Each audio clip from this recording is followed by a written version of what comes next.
All right, we are live. All right, good evening, welcome. Folks, we're live. Thank you. The regularly scheduled meeting of, we're starting with GovOps tonight. Yeah. I'm not in charge. Somebody else take over. I take over. Okay, welcome everyone to our non-regularly scheduled meeting for tonight, Monday, September 23rd. It's 5:15. At the table, voting members are Councillor Schaefer, Councillor Trimble, Councillor Fish, and myself, Councillor Yaqub Aga. At the table, we also have Councillor Fournier, Councillor Leonard, Councillor Chair Peltier, and we're joined by Assistant City Manager Courtney O'Donnell. And we have one item on this agenda. Two, yeah. These are both public health items, and I would invite public health and community services Director Jen Gunderman to the table. She's going to review an order regarding an MOU with Save a Life. Yes, so this order is about allocating funds to Save a Life, Inc., which is a nonprofit organization based out of Lincoln, Maine, Northern Penobscot. And the funds come to us through state funding. So it's not city funds being allocated to Lincoln. It's funds that we get because for some of our substance use prevention work goes to other parts of Penobscot County. So this would be allocating funds to Save a Life, Inc., who we've worked with for many years, particularly around recovery resource center, recovery treatment options, peer recovery, harm reduction activities. And so we are looking for your approval to allocate those funds in that direction. Have a Yeah, question? recommendation. Second. Any question? We have a motion and a second, no objection. I think Yeah. it's approved. Great, Just so thank you. everyone knows, that will actually be on tonight's agenda under new business. Perfect. And the next item is a general assistance maximums discussion that is also being led by Ms. Gunderman. So thank you. And I'm going to warn you that I know enough to be dangerous. I have learned that GA is a very complicated system with a lot of nuance. So if you have any questions, I may be writing them down to get back to you. So I just want to preface with that. So general assistance provides just that, a lot of general assistance to the community of Bangor. Every municipality is required to have a general assistance administrator, and it provides support in terms of helping with funding housing, medications, food, other personal needs. Kat Parker, who is our community services manager, who's even more new to this job than me, has been doing a wonderful job of understanding the challenges and barriers in general assistance. One of the barriers, no surprise, is that our maximum limits, which have been sort of reset as of October 1st, it's just not meeting the needs of our community. So for example, the maximum limits that were allowed for supporting rents is lower than what the average rent is in Bangor. And so those details are provided in the memo. So what we are asking for is your permission is to request to the state that we increase that maximum allowance. The most comparable area that we could find is Cumberland County. So we've provided that data in the memo as well. General assistance, 70% of it is funded by DHHS. So it's not all city dollars. And so that 70% would still apply to the max if we increase the maximum allowance with their permission. And the requested increase isn't just for the housing piece, but an increase in the maximum for all the items that fall under GA. Any questions? Yeah, Councillor Fish? No, I don't have any questions. So, yes, Councillor Trimble. Well, we're just being presented this. I'd actually like more data. I mean, how many times, how many people don't need more? Mhm. I mean, the other towns got exceptions for the maximum amounts and it got approval by the state. I mean, I've been on this is my 14th. We've never, as far as I know, we've never asked the state to increase a maximum ever before. And it's a burden. It'll be a burden on, as you said, 30% is paid locally and 70% is by the state. And I thought the state caps, it's not 70% forever. Is there a cap on the amount the state sends us? I mean, it's not I'm not- 70% infinity, it's, I think the cap on what I the will, state I will give us, find out so. more information. I mean, on that I just, after. I don't feel comfortable voting to Okay. approve that tonight, just. If I may, I actually used to administer GA in another community, so kind of like Jenna, I know enough to be dangerous, but my understanding is that, there's like an overall maximum, and that is, we have routinely, I believe, been going over that maximum in order to ensure people stay housed. And so I think the thought was is that if we're able to increase that maximum, we would get more in reimbursement as we work to keep people housed.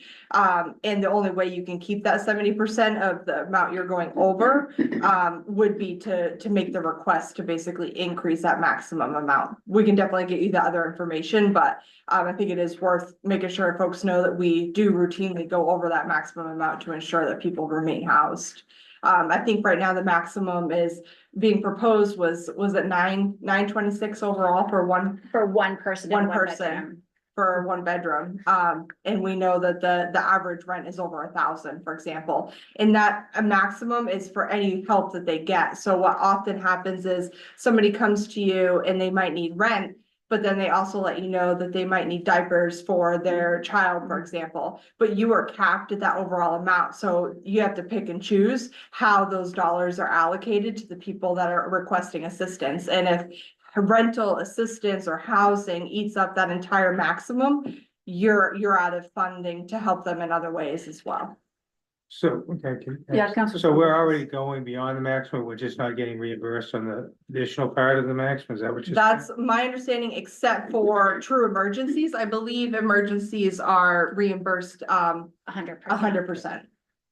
Is there just a way we get a breakdown of what those funds Oh, are? absolutely. I mean, Could that's you just help me just because I want to make sure they get the correct data to you, how would Yeah. you, what would it? Well, break for down like to? right now, how many people are, we're funding beyond the maximum, so what are we losing in funding that we're not getting the 70% from the state? And is there a point, I thought it was like a little over $1 million that the state wouldn't fund GA, I mean, that, if we spent 5 million on GA, they're not gonna give us 70% of 5 million. They cap it at some point, I don't know what. That's a really good question. Most municipalities in Maine would never, I think, reach the levels that we actually pay out in terms of the assistance that's requested of us, but we can I definitely mean, find out that in number. the past, not recently, but in the distant past, we went beyond the cap that the state would reimburse.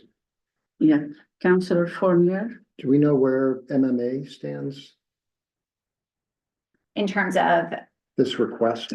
we have not run this by MMA. This was basically out of looking at, and I will look at the data on how many people that. Actually comment on that, sorry. Okay, Councillor Pertil. So I'm on the Legislative Policy Committee for MMA. We just had a meeting this past week. Bangor has asked two things as it relates to GA. One, that they increase the reimbursement rate. So from 70%, I think we're asking to 90. Mhm. Used And to then, be, I think, right? and then the second is we're asking them to allow for counties to administer GA as opposed to individual municipalities. So we'll see how far those go. I'll keep you all updated. But that would, we know that sometimes we get drop-offs in Bangor from other communities who either aren't aware for whatever reason or don't want to comply with GA rules. And so it's becomes a very uncomfortable situation for everybody involved. So what we Yeah. would like to do is to see that counties are, or even zones, maybe it's follows the hub zones or Filter. something, but just to take it away from individual municipalities of having to administer it and think about different ways to Yeah. make, equalize the demand across. Which Yeah, I would say, please. aside from the LPC committee, which would likely have an opinion on something like this, I don't know if MMA does specifically, because unfortunately, these sorts of burdens are heavier on those of us, or communities that are acting as service centers. So I don't know if they would have a direct position on something like us asking for the higher maximum amounts.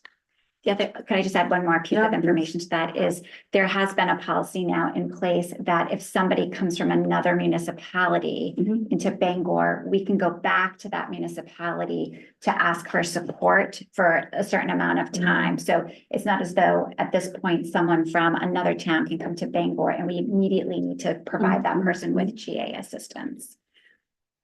So are they compelled from those other municipalities, are they compelled to cooperate if you send them? It's challenging at Yeah. times because every GA administrator sometimes interprets the rules a little bit differently. And so we try and work really hard with area GAs to comply and to understand what the policy. Yeah, the reason I'm saying this, because we had the same conversation last year, it was September, I think, or October, and nothing, happened. I mean, nothing came up out of that, and we all know it's gonna be challenging, and I thought maybe, maybe there is something that is forcing the municipalities to comply, but obviously there is nothing yet. No, but I will have to say our new community service director, Kat, knows the policy very well and Okay. works very hard to advocate for Bangor to make sure the policy is followed. Perfect. And we know that GA is a safety net It to is. prevent people from falling into homelessness. And I always go back, this is the program that we wanna maintain without loading and burdening our community members with more tax paying. So, yeah, but it's important to maintain this and I support this. And if Councilor Trumbull, if he wants, if he's requesting more information, I don't know, maybe by next committee meeting, I don't know if you can have I that. can do that. Okay. The one thing that I just want to note is that one of the reasons, for this justification for increasing is so that people don't become homeless, Absolutely. which is a burden to a person, but also potentially becomes an increased expense for the city in a different way. Very true. So we're trying to come at this from different angles. I'm more than happy to get the data together and share, particularly over what our overcapped amount has looked like. Thanks. And there could be a very good chance that they say no, so it's worth a shot. Okay, so I guess any more questions? Yeah, Councilor Fish? Do we have, any information that would give us the stats, for where the people are from? Are primarily 80%, 90% Bangor residents? And is a lot of that money, as you just mentioned, allocated to try to help keep these people in housing? And how much is for people that were unhoused to get housing? And how much, what percentages from people that are in, the outlying communities? Do we have that information? I will track down information. I can assure you with GA, one of the policies is that we actually don't find a person housing. They have to come to us with already having housing. So then we work with them on being able to have that stability in that way.